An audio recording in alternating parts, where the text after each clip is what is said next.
koska Pantipalla on todettu sairaus. Se on hyvin harvinainen sairaus, joka johtaa siihen, että hänen verensä pitää vaihtaa säännöllisen aika-ajoin. He kertovat siitä tässä. Yeah, but I still toilet every day like this because somehow cannot sleep. Somehow my body is shake. My hand is be clean like this. You know, it's not same normal. Oh, so you have to take. We have to take you to hospital. Yeah, this is really very important because if my health is not good, I cannot take care anything. You know. Oh, of course. But it's possible to get you back again. I mean, it's possible to get you well again. Yeah, but we will waiting for the doctor decide how he can take care about me. Okay. Maybe. When you have meeting, it's next week. Yeah, next week. Okay, so I come with you. Okay, we'll see that. Yeah, we'll see. But if you need, we can go together. But I can go with Fang too. Fang, you can come Fang, your together. daughter. Okay, Yeah. yes, okay. And But it's important. I heard that it's not very unusual that it's like 15% population in Greek islands have the same. So it's not thought, and there's a treatment for that. So it's you don't die in that. That's yeah, I know that, but I not have power. It's the same because it's the day by day have to. Have a cup of Okay. Yes. Are you careful about that news? Yeah. What does it mean for your life? I'm really scary because doctor say if I have still like this, when I go with motorbike, I can fall down, you know, and I can somehow when I walk I can same sleep go like that. Yes. Yeah, So doctor you have say, to. Have you had this? Have the symptoms before, or it just came now? I think they be long time, but I don't never check because by the little bit, not big boom, but this time is this time is really shocked because I'm really tired and I cannot breathe, you know, and anything is not same. Then I have to go to see doctor because my body is shake, my heart is really shaking, and same I cannot sleep, but I not sleep, but really tired about that, you know. Yeah. Niin. Kyllä se siitä. Yeah, I promise I don't leave you. Okay. I love to yak you. Yeah, don't try before me. Okay. Talassemia on perinnöllinen verisairaus, joka vaikuttaa siihen, miten elimistö tuottaa hemoglobiinia. Hemoglobiini on punasoluissa oleva proteiini, jonka tehtävä on kuljettaa happea eri puolille kehoa. Kun hemoglobiinia ei muodostu normaalisti, seurauksena voi olla anemia, eli alhainen veren hemoglobiinipitoisuus. Sairauden oireet vaihtelevat paljon. Osa ihmisistä elää lähes oireettomana, kun taas toisilla voi esiintyä jatkuvaa väsymystä, heikotusta, kalpeutta tai hengästymistä jo pienessä rasituksessa.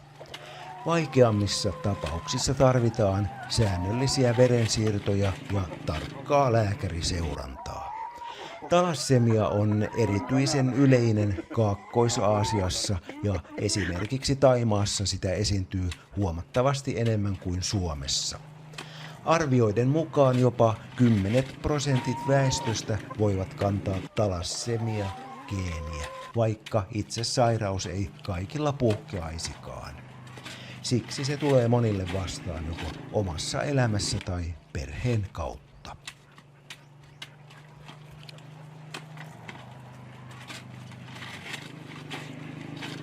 Did you know that when you met him first time that he is very new single? No, don't know anything. Yeah, don't know and don't ask anything. I don't talk anything with him. Okay. How do you feel when the love started? A little excited. And first time, daughter and my son contact him for me, but I'm feel like no, I don't need, and I need single and stay alone. I don't need man now like that. Because you also were very new single. Your divorce was not very old happening. Yeah, I'm single not long time, just 2 weeks like that. Before I have boyfriend, yeah, Europe people the same. That's by heart a little broken, so I don't need the quick in a new man like that. And also you have never been married, right? Yeah, never been married. Are you going married? No, I need soon married with Theodore. Yeah. But first I need to tackle my divorce. Yeah, let him did. Divorce first. And what we do here in Hua Hin is that she works before 7 days a week from 9 a.m. until 10 p.m. Now she has changed, and I'm happy for that. Now she sacrificed Sunday to family, so we have a hashtag Sunday lazy family Sunday, and we always post to Facebook everything. So for always the Sunday begins with the hashtag lazy family Sunday, and we do we go to movies, we go to beach, we go to see temples, we go to see sightseeing, and sometimes we like to go to Kanchanaburi, your hometown for a few days, and this kind of like impulsive things. We don't know yet what is going to happen next Sunday. What kind of things do you dream with Tero? Do you dream that you are someday married and you have children, or what kind of dreams you have? I think I don't have more children because I'm my age 44. That's I need to holiday with him. We go everywhere around the world. I need to see. I need to go with him and stay together, do business, work together, enjoy everything. Everything make happy. Like that. Yeah, and one of our plan is that when Mr. we call her 11-year-old son nickname is P-O-N-D, Pond, just like a lumpy, and we call him Mr. Pond, and when Mr. Pond has graduated from Yläaste, now he begins in a Salesian school, Christian school here. Just Monday got entrance 10 out of 10 and got in easily in the English program. And we somehow a little bit plan, we are not sure yet, but if when he passes these 3 years, after that we will move to Finland. We will open hair salon for her in Jyväskylä, and then we put Mr. Pond to Lukio, to high school in Finland. Are you dreaming to move to Finland? Yeah, I need to move. Tell me why. No, I stay Finland half year, Thailand half year like that. Not stay there forever. Yeah, Thai and Finn. Yeah.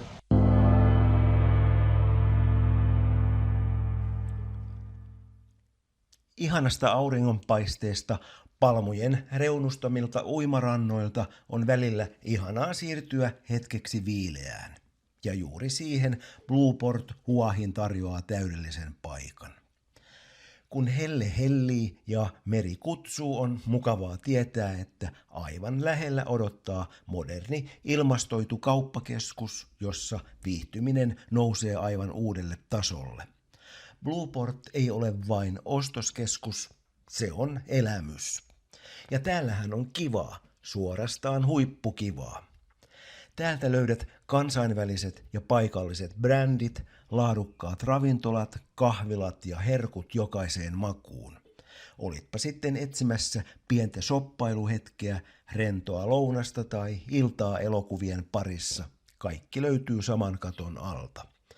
Blueportissa on tilaa hengittää, aikaa nauttia ja tunnelmaa, joka tekee vierailusta aidosti huippukivan. Tänne on helppo tulla yksin, yhdessä tai koko perheen kanssa, ja usein huomaa, että aikaa kuluu niin kuin huomaamatta. Blueport Huahin on täydellinen vastapaino rannalle ja auringolle, paikka jossa viilennyt, virkistyt ja viihdyt. Kun haluat Huahinissa vähän enemmän kuin ostoksia, Blueport on selkeä valinta.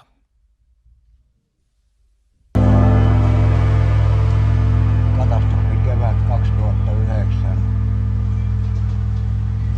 johti siihen Thaimaahan muuttamiseen. Eli kävin hakemassa vaimon ja lapset ja annoin lentoliput, heille menoliput Thaimaahan 20. päivä elokuuta 2009. Sillä tavalla tuli. No te muutitte sitten jossain vaiheessa Thaimaahan, kun olitte jo vähän paremmin tutustunut ja täälläkö te menitte naimisiin sitten? Me ollaan menty 3 kertaa naimisiin. Kerran täällä ja 2 kertaa Suomessa. Mutta ei me ole koskaan erottu.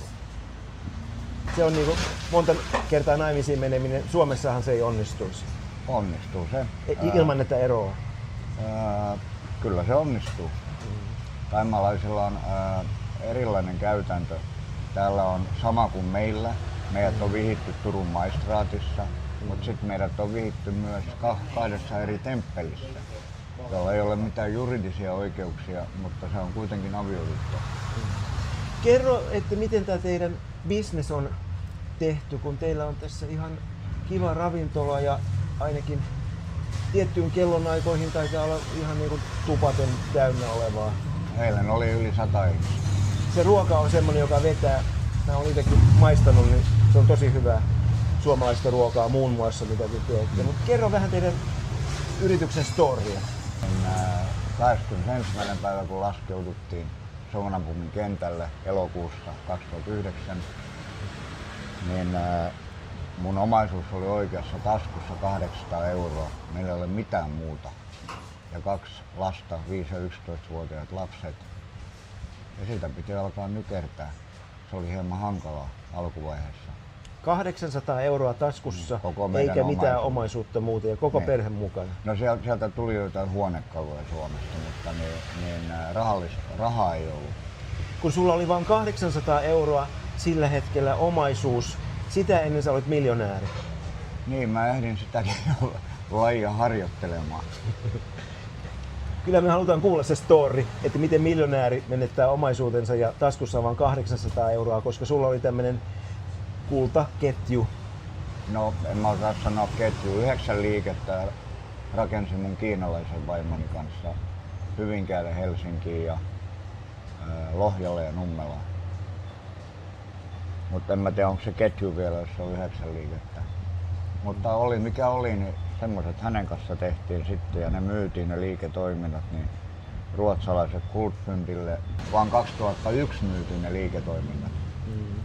Sitten mä investoin yhteen jalokiviyhtiöön ja siellä sitten yhdessä vaiheessa musta tuli toimitusjohtaja, hallituksen puheenjohtaja matkan varrella. Ja Siinä vaiheessa, kun sä myyt tämän oman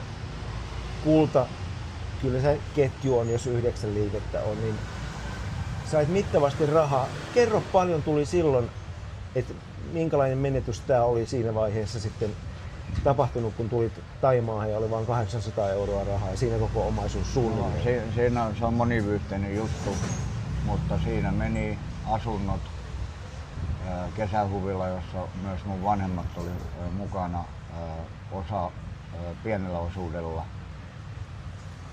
Sitten oli vielä rakennettiin siinä välissä niin Bangkok-baari ja Bangkok-ravintola ja Bangkok by Night -yökerho. Helsinki joo, 80-luvulla.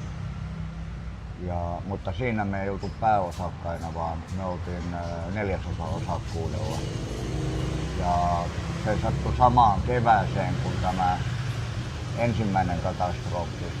Mutta niin mä ymmärsin, että mun aikani on luopua laivasta, jossa on liian monta kapteenia.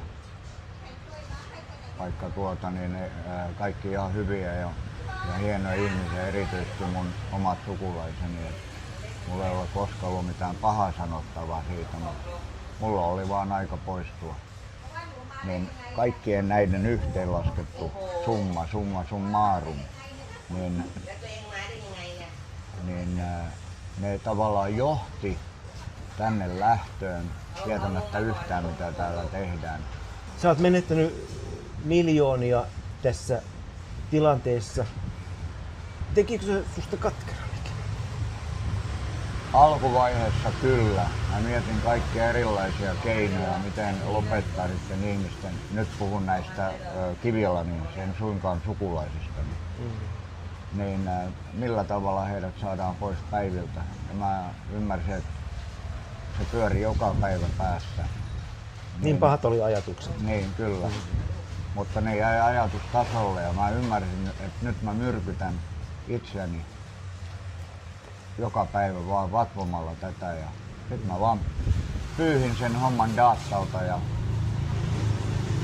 sen jälkeen mä olen hyvin iloinen, että mitään ei tapahtunut, mutta niin Buddha on sitten hoitanut asiat, että heillä meni kaikki siellä ja sille ei ole mitään tekemistä minun kanssa. Susta on tullut tavallaan uskovainen, mutta ei tälleen suomalaisen mittakaavan mukavan. Sä oot muuttunut buddhalaiseksi ja siihen saakka, jos mä ymmärsin oikein, niin sä olet vähän katkera mies, mutta sitten elämä muuttui. No mä olin jo kauan aikaisemmin ryhtynyt buddhalaiseksi ja enemmän kuin uskonnollinen mä käyttäisin, tai sanoit uskovainen, niin ehkä jollain tavalla uskonnollinen, mutta se buddhalaisuus on niin suvaitsevaa, että esimerkiksi temppelissä käynti, niin mä käyn siellä, jos mua huvittaa, jos ei, niin ei ole niin kuin, vaikka meidän luterilaiskirkossa on se tapa, josta tykkää käydä sunnuntaisin kirkossa. Mutta mun vaimo on syvästi uskovainen tänä päivänä, niin hänelle se on ihan henkireikä, että hänen pitää sinne päästä vähintään kerran viikossa. Joka tapauksessa lopputulos on se, että vaikka sä olit menettänyt ihan kaiken maallisen omaisuuden ja jossain vaiheessa tunsit katkeruutta, niin semmoista sulla ei enää ole. Ei pienintäkään. Vaan nyt kun vuosikausien taistelun jälkeen niin ollaan jotenkin tasapainossa. Meillä on ollut aikakausi, ei yhtäjaksoisesti, mutta esimerkiksi minä ja vaimoni ollaan oltu ilman ruokaa 40 päivää. Ei ole ollut varaa ostaa edes €0,5 nuudelikeittoa. Oliko teillä silloin jo lapsia? Joo, siis lapset tuli Suomesta mukana. Lapset ovat aina saaneet ruokaa ja he ovat käyneet koulun. Donna on käynyt lukion loppuun ja Susanna on käynyt lukion loppuun ja valmistunut myös Bangkokin yliopistosta muutama vuosi sitten. Se yliopisto oli aivan hirmuisen kallis ja siihenkin vaan rahaa jostain sitten löytyi. Ja ei, se oli elämä. Oliko tämä vaihe 40 päivää ilman ruokaa olitte niin... Siis muutamien vuosien aikana, ei suinkaan yhtäjaksoisesti. Joo. Mm. Eli semmoista köyhyyttä myös olette nähneet, mutta jälleen olemme siinä tilanteessa, että tässä vieressä istuu melko varakas mies. Jos ajattelee, että missä te asutte, teillä on koti tässä ravintolan yhteydessä ja tila on aika paljon. Kaksi taloa. Lastentalo ja aikuisten talo. Eli maallista mammona on taas tullut vähän haalittua jollain tavalla. Bisnekset menee hyvin. Menee ihan ok, mutta se on aika marginaalista täällä. Ei ne tulot ole niin mitenkään rinnastettavissa menneisyyteen, mutta niin kauan kuin riittää ruokaa ja nukkumapaikka ja lapset on saatu valmistettua kouluista, niin se riittää mulle. Mä en kaipaa enää Mersua enkä BMWtä enkä hirsilinnoja. Mun elämä on niinku aika semmoista pienen rahan elämää. Enkä mä oo esimerkiksi ikinä hankkinut täällä autoa, enkä luultavasti hankikaan. Ja mopotkin on, toinen on 17 vuotta vanha ja toinen 14 vuotta vanha, jolla suoritetaan kuljetuksia. Tilanteessa sen verran, että me odotetaan Songrania eli thaimaalaista uutta vuotta, joka alkaa täällä Hua-Hinissa 12. päivä. Sitten mä tässä on vähän niin kuin, oikeastaan tähyilen jo sitten tavallaan noissa arkisissa asioissa semmoiseen, kun meillä on 3. istuntopäivä vähän siinä Songrani havinoiden jälkeen Suomessa ja minä osallistun siihen palaveriin ja kyllä mä nyt aion sitten olla sillä tavalla jämpti, että nyt aletaan sitten pyytämään pesänjakajalta kannanottoja jo, että tämän jälkeen ei sitten enää sovintoesityksiä ainakaan meidän puolelta tulla esittämään ja tuskin tullaan edes kuuntelemaan, mitä tapahtuu palaverissa, niin se on täys arvotus, en tiedä vielä. Joka tapauksessa niin semmonen on ja toivottavasti tälle ositukselle saadaan nyt piste. Kyllä tässä nyt jotakin pitää tapahtua ja jos ei muuta tapahdu, niin ainakin prosessi menee eteenpäin. Niin, että tunnenko katkeruutta? No en tunne, en ole katkera kenellekään, enkä ole kateellinen kenellekään. Mulla on sen verran hyvä sydän, että mä toivon kaikille vaan sitä ihan parasta ja onnea, koska se elämä on sitä onnea. Ja vihaanko? En vihaa. En vihaa yhtään ketään.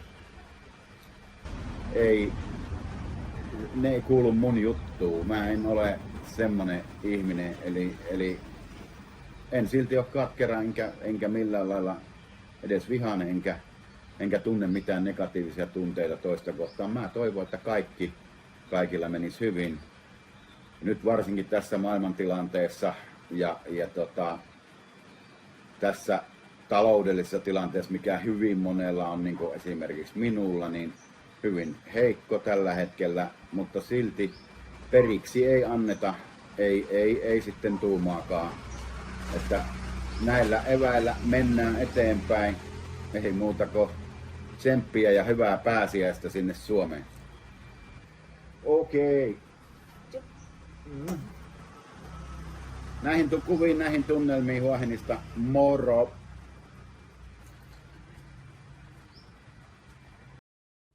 Tilaathan Klikkilandia-kanavan.